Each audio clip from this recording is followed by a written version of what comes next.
జగన్మోహన్ రెడ్డి గారు ఓడిపోయిన దగ్గర నుంచి పరామర్శిస్తున్న పరామర్శలు చూస్తుంటే కనుక ఆంధ్రప్రదేశ్ ప్రజల్లో ఒక రకమైన అనుమానం అయితే కలుగుతుంది. మరి గతంలో చూసాం, బెట్టింగ్ లాడి చనిపోయిన వ్యక్తిని పరామర్శించడానికి వెళ్ళారు. తర్వాత చూస్తే కనుక తెనాలి ఏదైతే కనుక గంజాయి మొత్తులో అల్లరి చేస్తున్న వాళ్ళని పరామర్శించడానికి వెళ్ళాడు. ఇక్కడ ఏదైతే 24 కేసులున్న వ్యక్తిని పరామర్శించడానికి వెళ్ళారు. ఎలా చూడాలంటారు అసలు ఇదంతా, ఈ సిచ్యువేషన్ అంతా ఎలా చూడాలంటారు?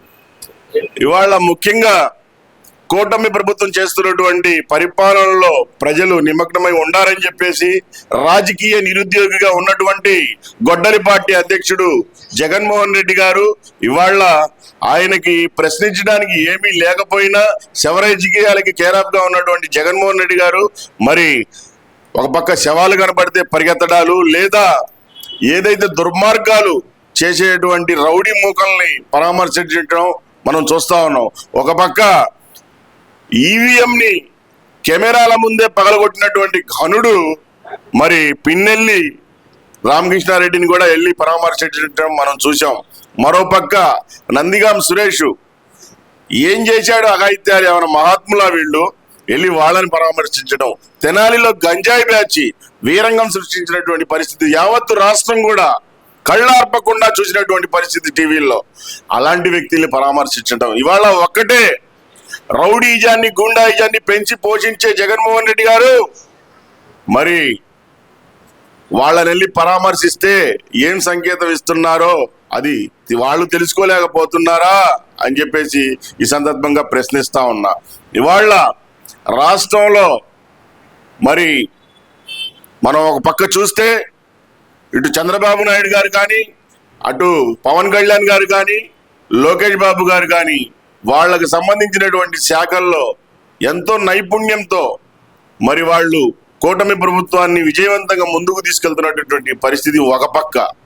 మరో పక్క ఎట్లాగైనా మరి గతంలో లాగా రాజకీయ కుయుక్తులు, కులమతాల చిచ్చులు రేపి, ప్రాంతాల చిచ్చులు రేపి మళ్ళా ఏదో ఒక అవకాశాన్ని చేజిక్కించుకోవాలనే ఒక దురుద్దేశంతో ఇటువంటి నీచ రాజకీయాలకి పాల్పడుతున్నటువంటి జగన్మోహన్ రెడ్డి గారు మరో పక్క.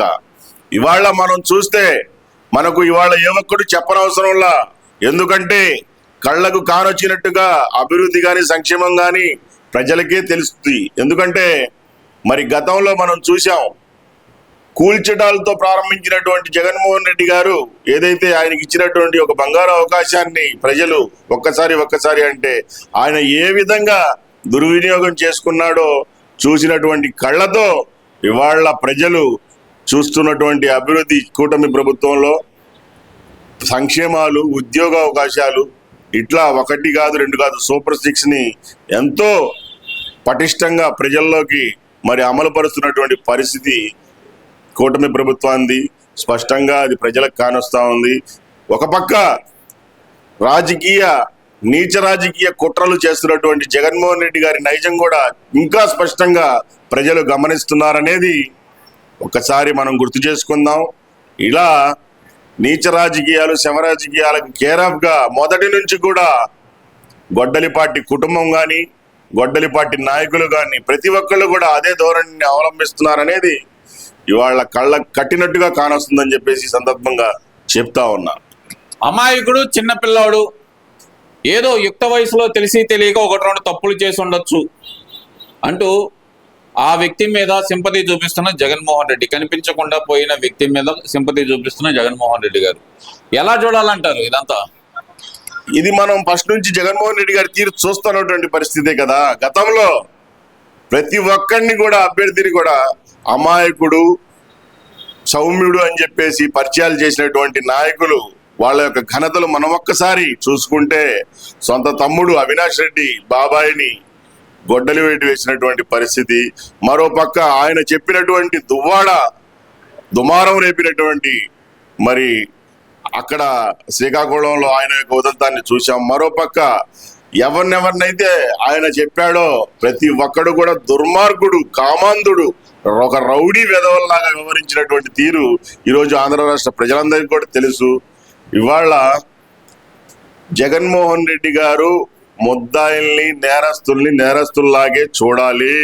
చిన్నపిల్లలు తెలియక చేశారు. తప్పు చేసిన వాడిని తప్పు చేయకుండా చర్యలు తీసుకోవాలి.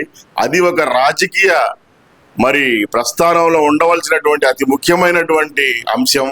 దాన్ని పక్కన పెట్టి ఇవాళ ఈయన రాజకీయాలు చేయటం కోసం నీచ రాజకీయాలు ఈ విధంగా మాట్లాడటమే తప్ప, ఇవాళ ఎవడండి మరి ఒక చిన్న పిల్లవాడు ఏదైతే గుడివాడ అమర్నాథ్ వాళ్ళ అక్కని ఏదో అన్నారని చెప్పేసి చెప్పినటువంటి మాటలకు అబ్బాయి యొక్క పుస్తకపు కాగితాలని నోట్లో కుక్కి పెట్రోల్ పోసి దుర్మార్గంగా మరి తగలబెట్టినటువంటి పరిస్థితి గుర్తు లేదా?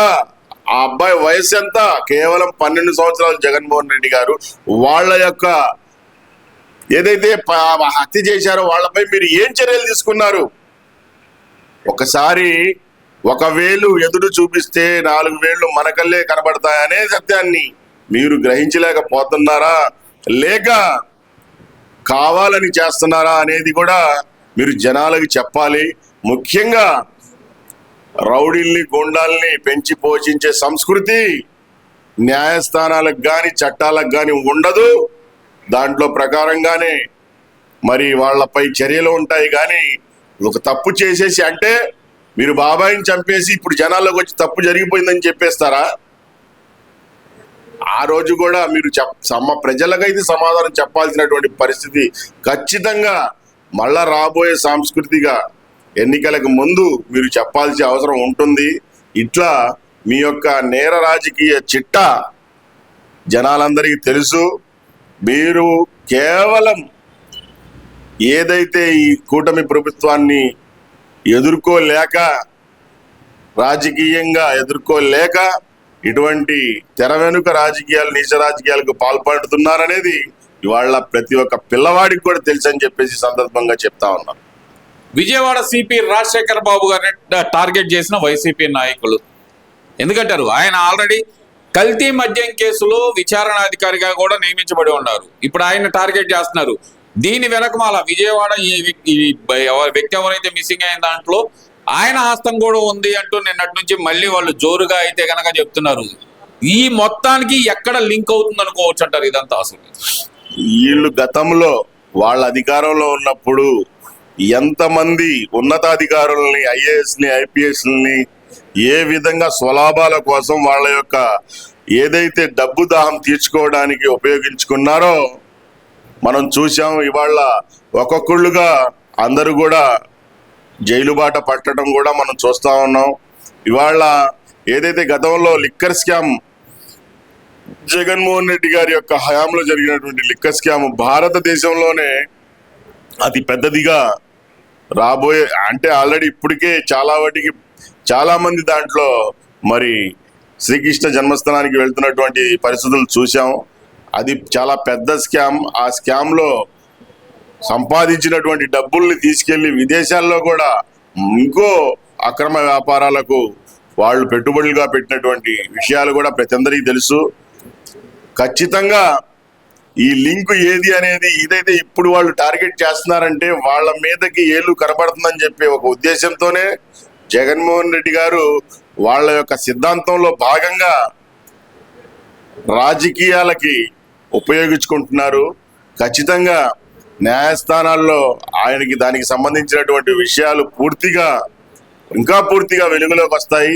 త్వరలోనే ప్రతి దానికి కూడా జవాబుదారీతనం ఉంటుంది. ముఖ్యంగా రాజకీయంలో ఉన్నటువంటి ప్రతి ఒక్క పార్టీకి కూడా వాళ్ళు చేసే మంచి చెడులపై ప్రజా కోర్టులో తీర్పు అనేది ఉంటుంది. దానికి మరి వాళ్ళు ఎదుర్కోవాలి. ఏ విధంగా ఇటువంటి దొంగ నాటకాలతో, దొంగ రాజకీయాలతో ఎదుర్కోలేరు అనేది వాళ్ళు ఒక్కసారి ఆలోచించుకోవాలని చెప్పేసి ఈ సందర్భంగా చెప్తా ఉన్నా.